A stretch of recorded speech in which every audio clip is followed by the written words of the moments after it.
Roki Sasaki, the Japanese starting pitching phenom, is going to make his way to the majors this winter. And as expected, you guys have a lot of questions about him and if the Mariners could land him. We'll talk about that more coming up here on the Locked On Mariners podcast. Colby, hit it.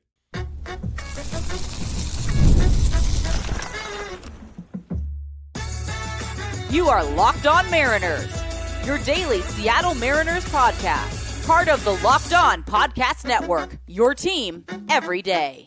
Ahoy, sailors. It is Monday, November 11th, 2024. This is Tony Gonzalez and Colby Patnode for the Locked On Mariners podcast, part of the Locked On Podcast Network, your team every day. We're going to be opening up the mailbag and answering some of your Mariners questions like we do here every single Monday. But before we do that, shout out to our title sponsor today, Game Time.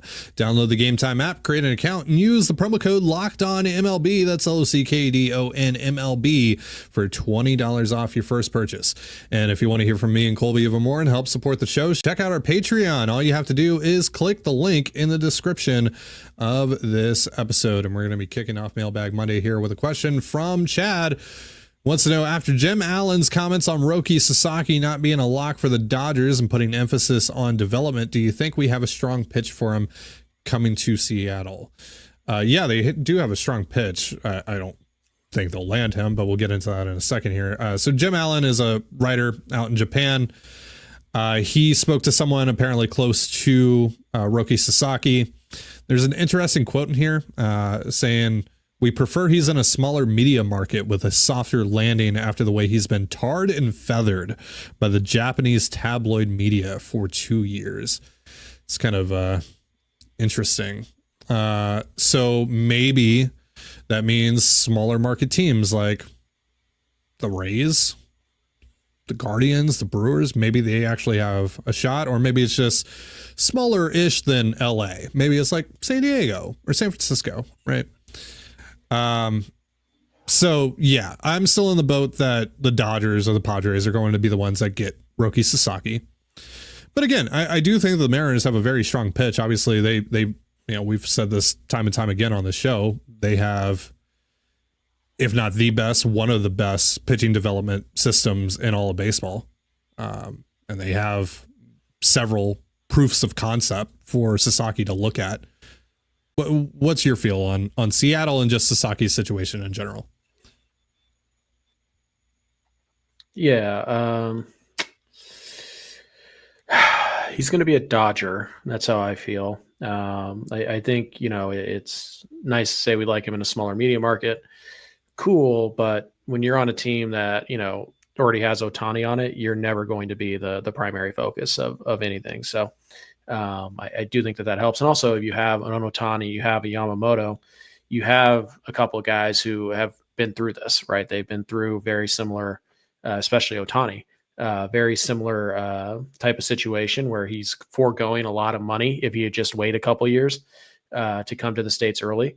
And so I think, having Ohtani there to kind of, be a shield more or less and a confidant on top of that is hugely appealing to somebody like Sasaki. And, we're all guessing. Like, none of us are, with Roki Sasaki. We don't know what he wants or how he feels about certain situations.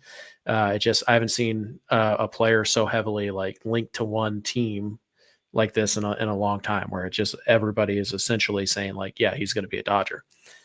So it's interesting in that regard. In terms of the individual pitch the Mariners could make, yeah, I think they can make a strong pitch. I don't know if Sasaki is even going to listen to them though, because the pitch for the Mariners is pretty simple. It's, hey, you know what? We're one of the better teams in the American League. We have been for the last few years. Obviously, we're a few players short. You're one of those players. We have an incredible pitching development program that has clearly worked. Obviously, look at our current rotation, which was the best in baseball, and 4 of those guys are homegrown. Including one of those guys who, like you, we've had to kind of slowly ramp up his workload, and he's had setbacks, and yet we've managed it, right? Our guys don't get hurt, and our starters don't get hurt, and this is a couple years in a row now where we've talked about how incredibly lucky the Mariners rotation is in terms of health, and it's lucky, or is that a skill? Well, and meanwhile, look at what happened to the Dodgers rotation this year. So it's one of those things where it's like, is that a skill? Is that bad luck? I don't know, but it seems to happen to the Dodgers a lot. Doesn't seem to happen to the Mariners a lot. So if you think there's any kind of skill to that whatsoever, the Mariners appear to be better at that than the Dodgers. You look at the ballpark, it is, the most run suppressive ballpark in all of baseball. So you have more of a margin of error. If you would like kind of the six man and kind of ease your way in, we can kind of accommodate that because our six are all number threes or better. So it's not like we're losing a ton by going to a 6-man rotation, or, we can trade one of these guys and get a better offensive player, which would give you more run support, blah, blah, blah, yada, yada, yada. So like the Mariners pitch is pretty good. It's just not, hey, we have Shohei Ohtani and we just won the World Series, know, and it's not like, hey, we know you wanted to be a Dodger for a while now, or we know you wanted to be a Mariner for a while now, so let's get this done, right? Like it's just not as good as the Dodgers pitch, unfortunately, at least based on what we know, which is not a lot. So I think the idea that the Mariners have a shot to land Sasaki, I think that's pretty foolish, to be frank. Like it's foolishly optimistic to think that you have a good shot to land him. But whatever. Sometimes those things pay off and it is what it is. But like just based on purely like, if we just take him at his word, right? Smaller market, great development program, away from the limelight a little bit here. Like based on, you line up all the teams that mark those boxes, Seattle's the best one in terms of development, in terms of a smaller media market, in terms of, history. Yeah, exactly. Like Seattle far and away is better than any of the other medium to small markets. Like that's the best pitch you can get.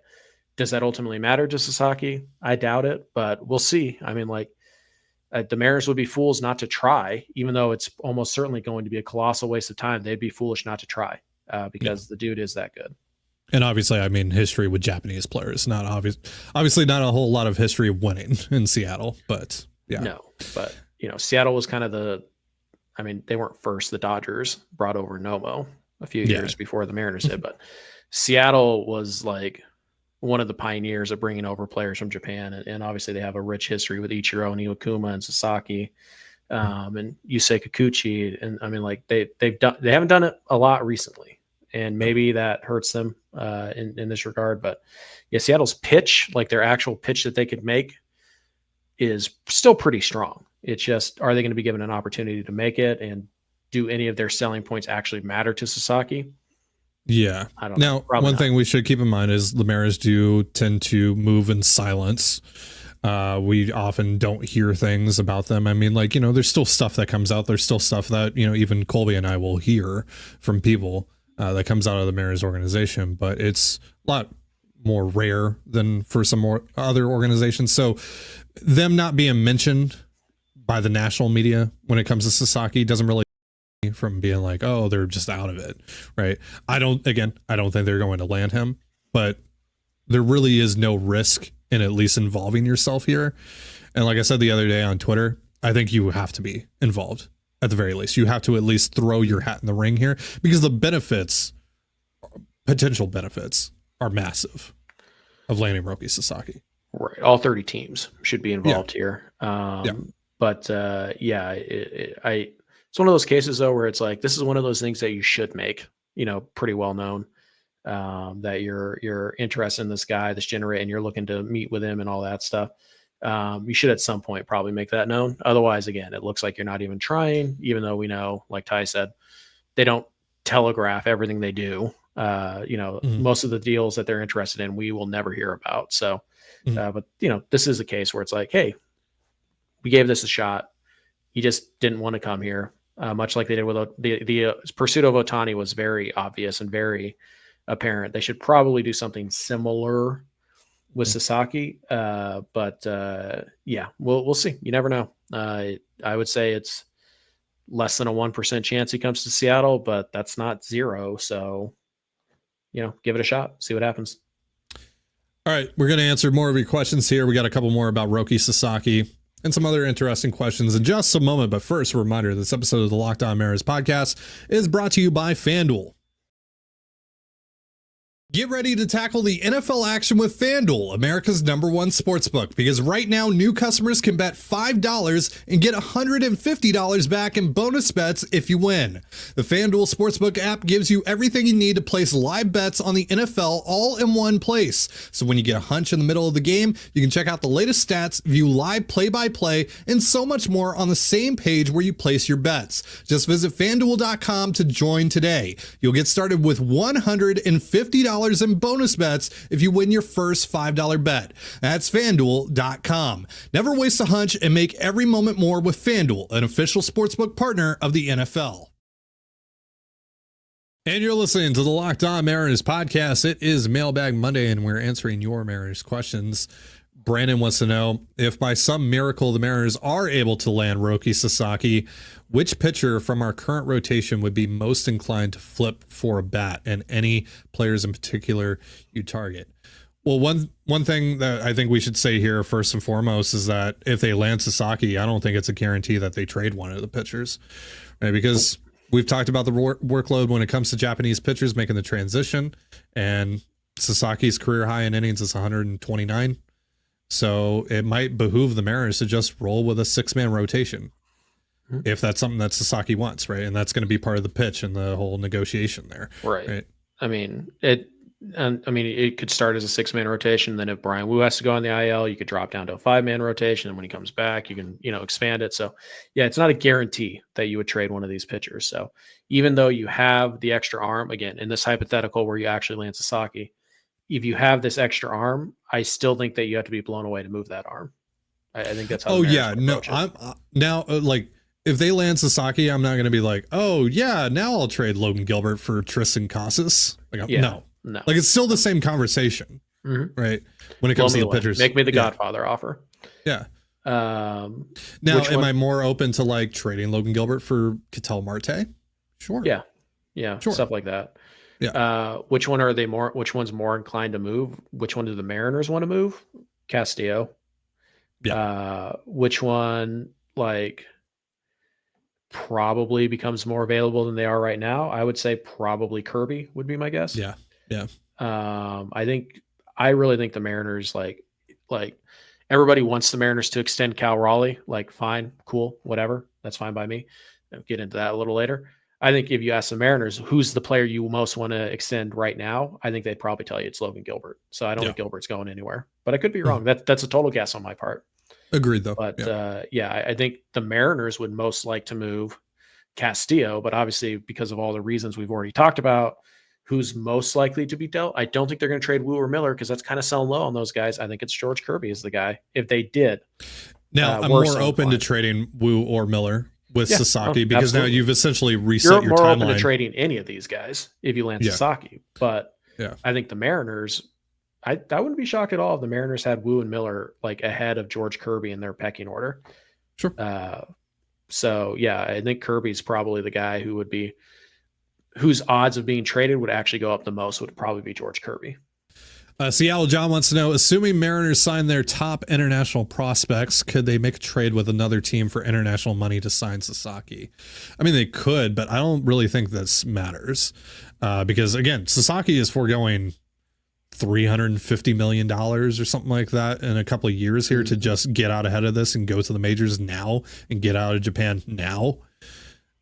So I don't think the, difference between one team offering him $7 million of their bonus pool money compared to $2 million from another team, that's really going to matter to him.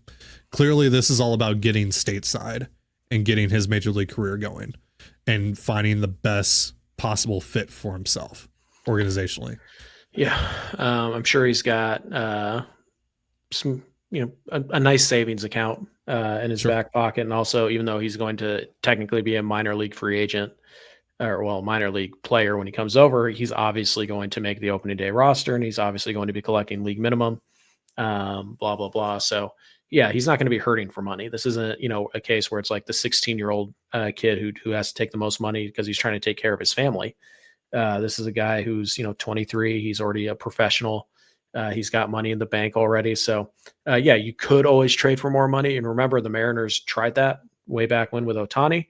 And I guess we didn't want to see that as kind of the desperate act maybe it was to try and just be the team to offer him the most money and he'll sign with us, right? And nope, don't work that way. Not with these guys coming over from Japan who are already established. They already have money in the bank.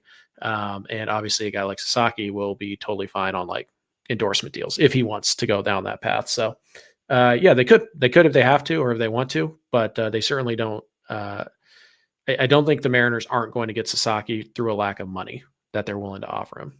Well, switching things up now. No more Roki Sasaki talk for the day. Matthew wants to know, what is a realistic contract offer the M's could present Cal Raleigh and Scott Boras this winter to lock Cal up for the future? All right, so let's say that Cal makes $40 million in arbitration over the next 3 years. He's going to have to be the highest paid catcher in baseball, assuming that he continues to do this. Right. Once we're talking about his free agent years. So JT Realmuto right now is the highest paid catcher in baseball by AAV. I believe that's like 23.5, if I'm not mistaken. Yeah. So I think Cal probably should make 25 a year. Mm-hmm. I think that's pretty safe. Again, assuming that he continues to do what he's done.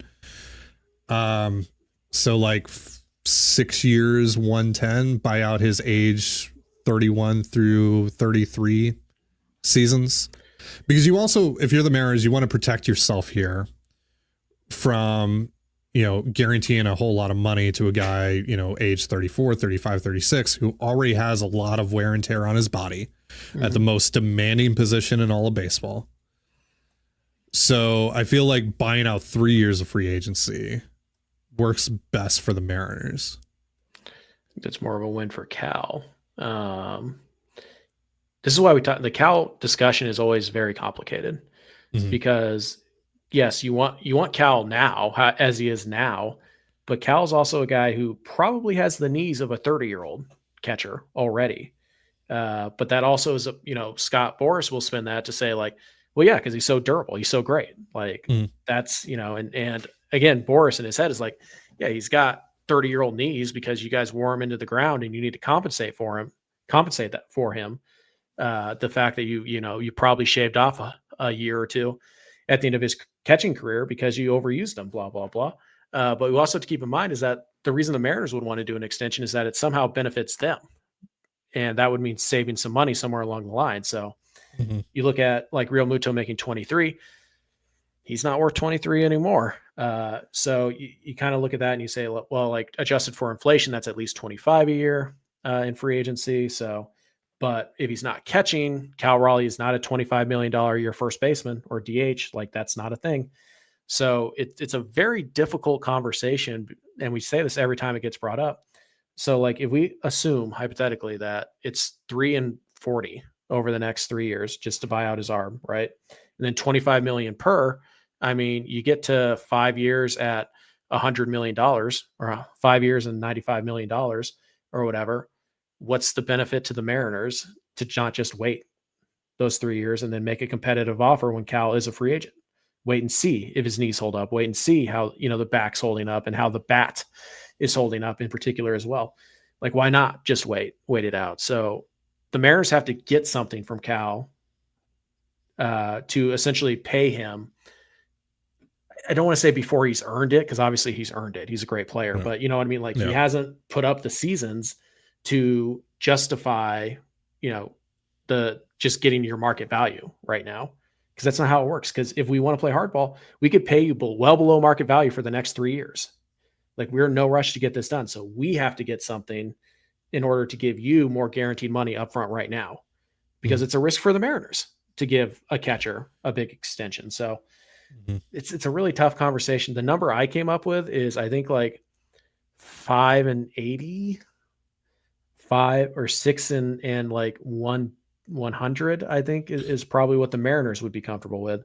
Is Boras and Cal going to be comfortable with? I don't know, but the only person that has to be comfortable with it, and I'll continue to state this fact, is Cal Raleigh. Right. Remember, who works for who here? Keep that in mind. Whenever you talk about a Scott Boras client. If Cal wants to sign with the Mariners, and Scott Boras' job is to make that happen. Yep.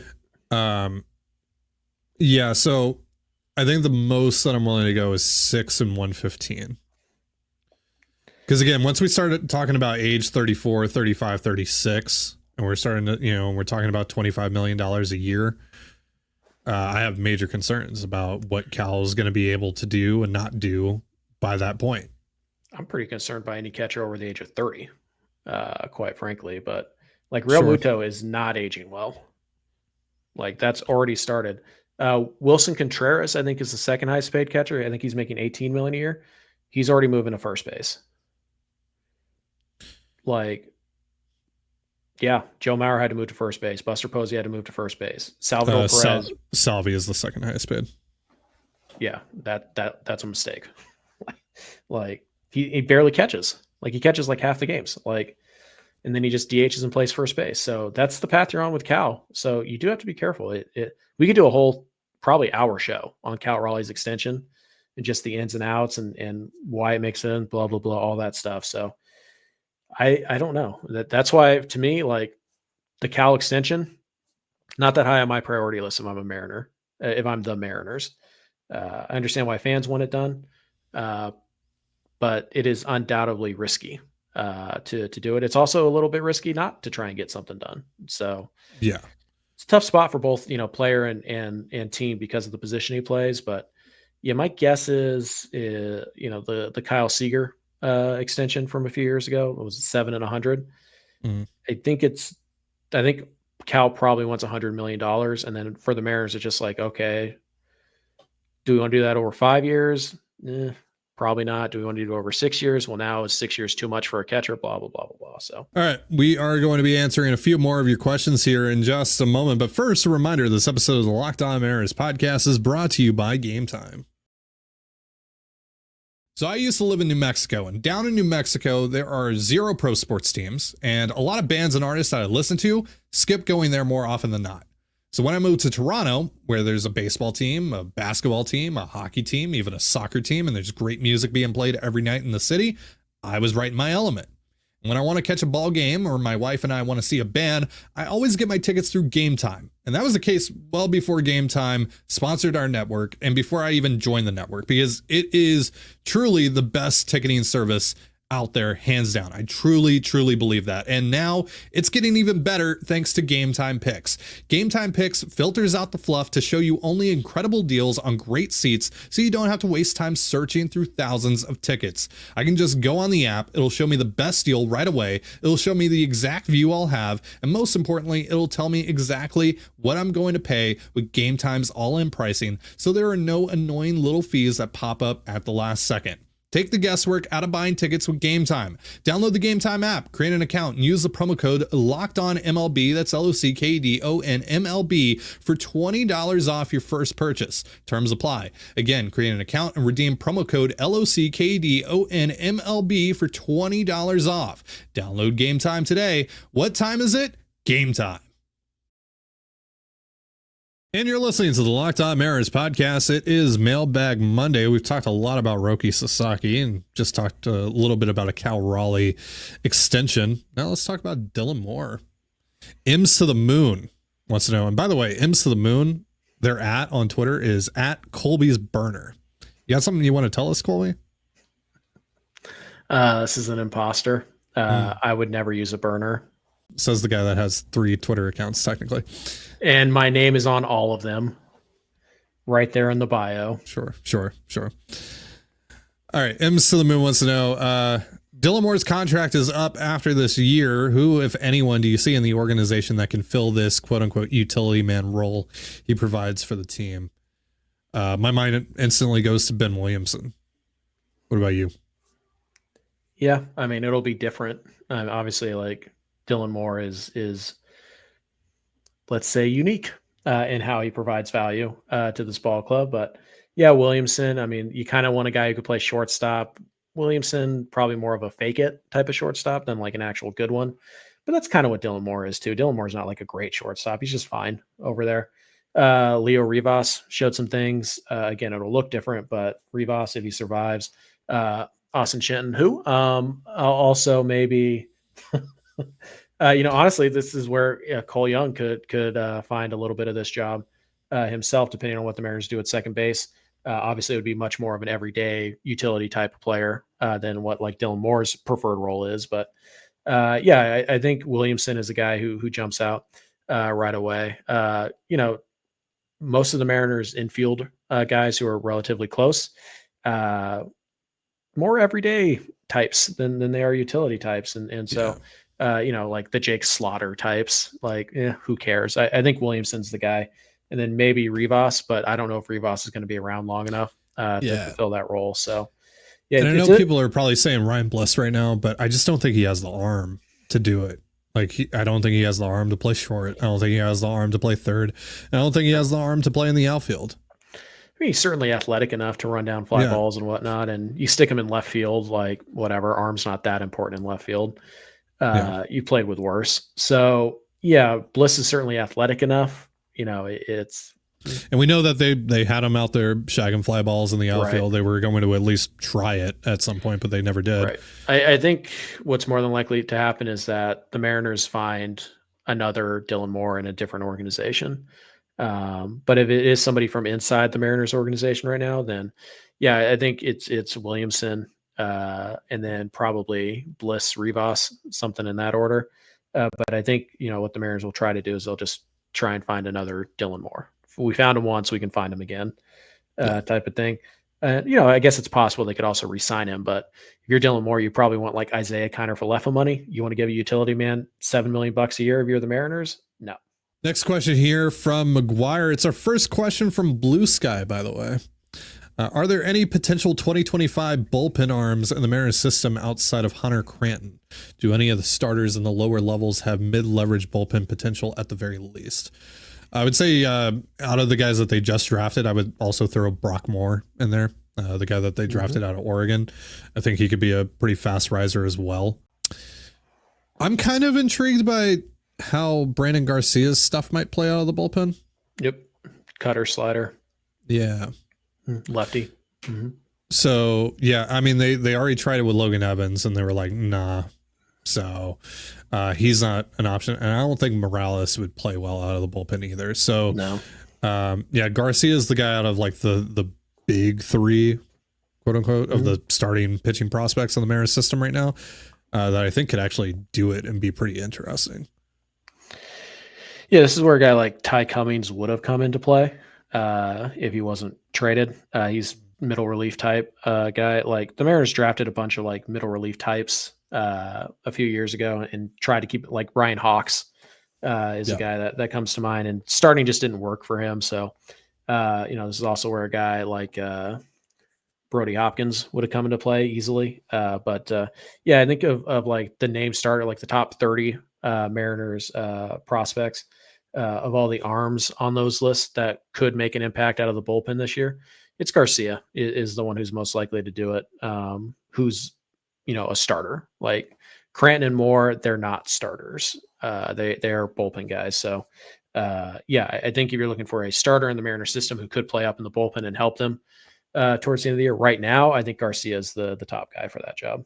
Last question of the day comes from our friend Jake at Raise the Trident. What's your guys' process when it comes to making mock trades? How do you identify potential targets and how do you arrive at what the cost might be? Everything starts by looking at your own roster. Like that's where it all starts. You say, okay, this is the roster in front of me. If I look at this roster, where are the holes?